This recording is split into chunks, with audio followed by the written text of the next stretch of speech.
Relationships are a challenge, especially in our day and age.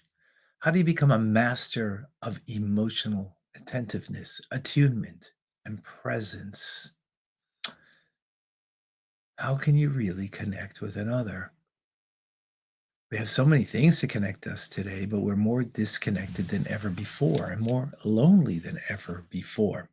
Let's listen into Esther Pearl as she shares pearls of wisdom. Will be busy and there won't be a relationship. Sooner or later, there won't be a relationship. It's not difficult. You can wait for the kids to grow up if there are kids involved, things like that. But in the end, there isn't. Put your freaking phone down. Take an hour and put your phone down.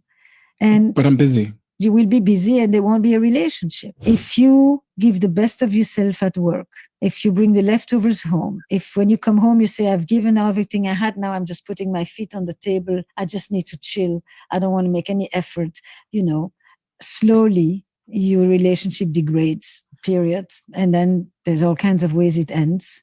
None of them are particularly joyful. And basically, if people were able to put a little bit of creativity, attention into their relationships as they do with their customers or their guests, relationships would be doing a lot better and my profession would be seeing a lot less people. I mean, there's no doubt. And why are people so lazy, so complacent, so unimaginative with their relationships at home? I mean, I see so many people when you, like here, you're not taking out your phone. You're looking at me, you're paying attention on occasion, you look for your questions and where we go. But basically, you're with me. But at home, if you do this or this, Looking at my phone. And then when the person tells you something really important, you go, and you're kind of there, but not present. And that's the beginning of a kind of modern loneliness, actually, is that this idea that you can share something really important to someone who is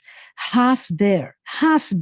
And I think that that's what's happening with a lot of younger people these days, is that they experience a lot of half there-ness. And that begins to cultivate a real sense of loneliness that is to do not with I'm physically alone, that has to do with, do I matter? Who hears me? Who cares? Who pays attention? Who notices? Sometimes the advice is very banal, it's to tell people, put your freaking phone down. Take an hour and put your phone down. But I'm busy. You will be busy and there won't be a relationship. Mm-hmm. Wow. Aha. Yeah. Half there. Modern loneliness.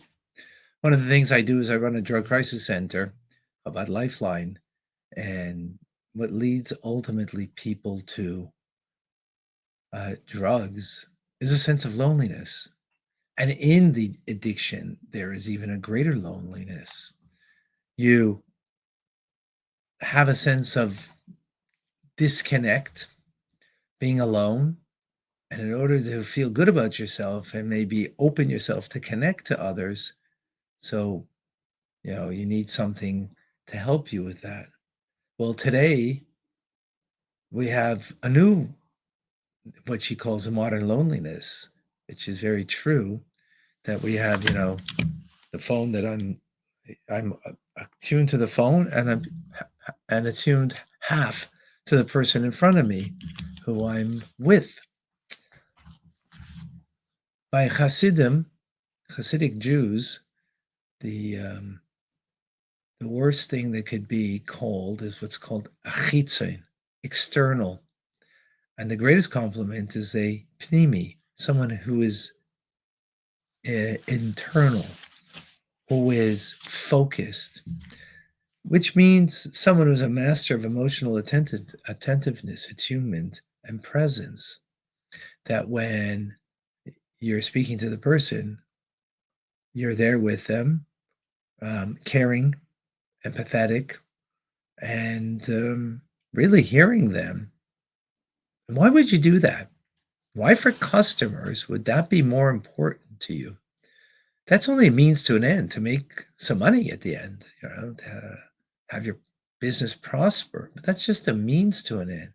But relationships, why do we have them? Well, they're an end in themselves. They're not a means to something. They shouldn't be, at least. Not to, well, I shouldn't say that. It's not that they don't also serve a purpose, but a relationship is the purpose. Marriage is the purpose, right? Not what you get out of marriage. So you should be devoted to your spouse more than you're devoted, to what you get from your spouse. So I think we live in a world we want to get things. So I'm looking at my phone because it's constantly, new information that I'm going to get, or something that, I don't want to miss. I want to get it in the moment. So I'm getting something, but the mistake is the relationship isn't about what you're getting as much as it is the fact of the relationship, the connection in the relationship. So the relationship should be more important, more valuable than what I gain from it. So as a result of that, I'll be more attuned, because it's an end in itself. The relationship is rather than what I'm getting out of it. And that will help us to decide to be more focused, to be able to put the phone down, which is only a means to an end. To the customer at business is also only a means to an end. But my spouse, my children, my loved ones around me, they don't serve a purpose. They are the purpose. My customer, they serve a purpose, to do business, to make a profit. But then in the end, they serve a greater purpose. They serve a greater purpose, which is my relationships. When we keep that in mind, then it makes it easier to set the proper boundaries, proper priorities in our relationships.